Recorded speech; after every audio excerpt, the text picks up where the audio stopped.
It has been a long time since I started seeing videos about how to increase the capacity of your energy station for cheap using standard lithium batteries. So quickly, before getting into more technical details, on most energy stations you have an XT90 port to connect solar panels or an external direct current to direct current charger. The idea here is to directly connect a battery to the XT90 port to recharge your portable battery.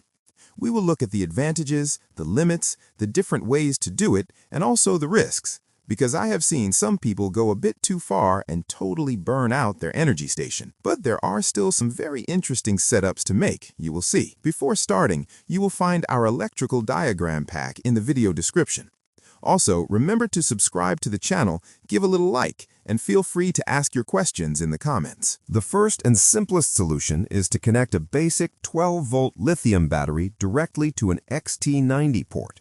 Since I still have my AFERY P280 station, I tested it with a 12-volt lithium battery that I still have in my garage. Well, clearly I was expecting around 100 watts of charging, and that's what I got, about 110 watts.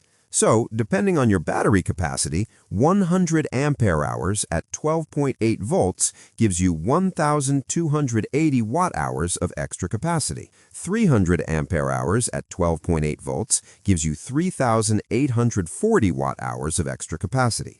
Now, it sounds good on paper, but 100 watts isn't great, because most stations limit the current at that voltage to around 8 to 10 amperes.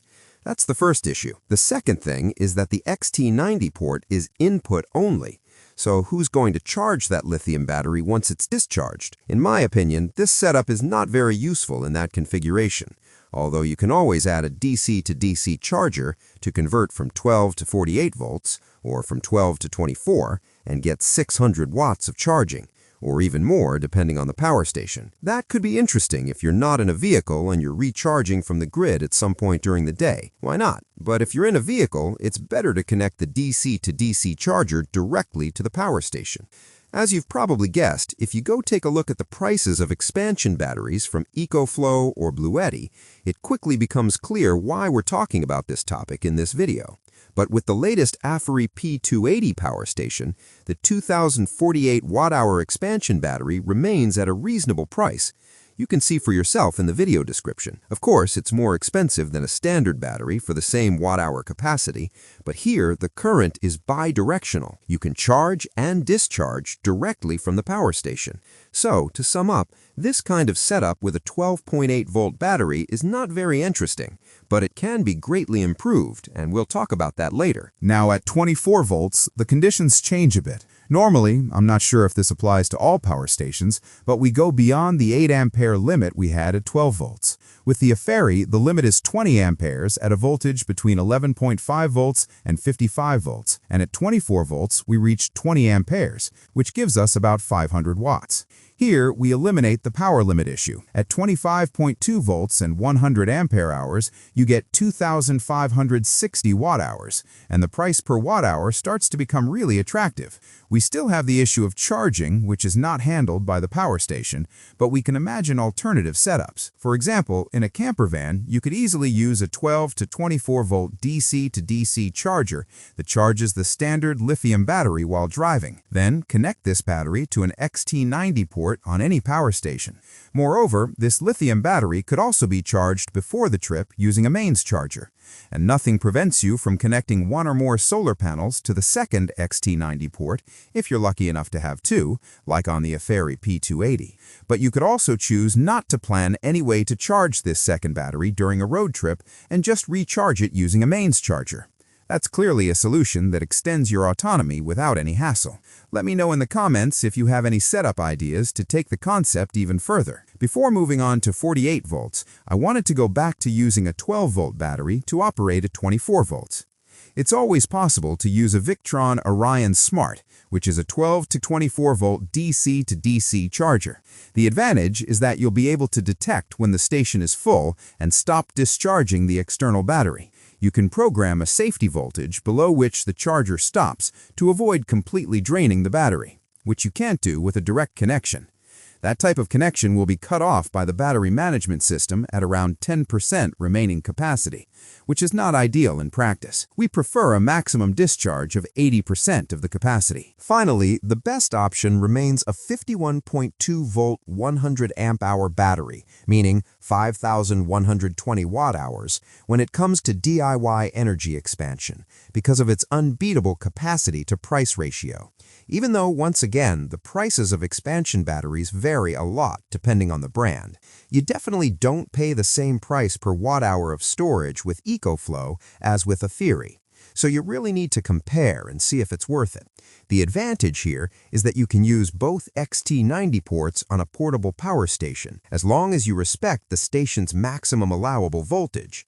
On the P280, the range, let me remind you, is from 11.5 volts to 55 volts, so be careful not to exceed that value during charging or when the battery is fully charged.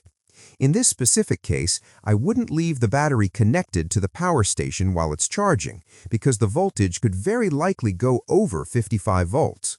But some stations go well beyond that, 60 volts or even 120 or 160 volts. The P310 from AFERY accepts an XT90 input voltage ranging from 12 volts up to 160 volts and handles up to 2,000 watts of power. So as you can see, there are lots of possibilities for increasing capacity using these XT90 or XT60 input ports, depending on the brand. The advantage in remote locations is that you could easily have an independent solar installation with solar panel, MPPT charge controller, and a 48-volt battery, and still be able to connect a power station to your battery using one or more XT90 ports. That lets you take advantage of the mobility of the power station. I've seen some videos where people use this kind of setup. However, in a camper van or an RV, this isn't the option I would choose, because charging options at 48 volts are limited and less commonly compatible with all power stations. I'd still like to add that I've seen some people connect directly to the proprietary ports on certain portable batteries. The idea here is to trick the power station into thinking it's an original expansion battery sold by the brand. Some people manage to do it, but others have literally fried their power station completely.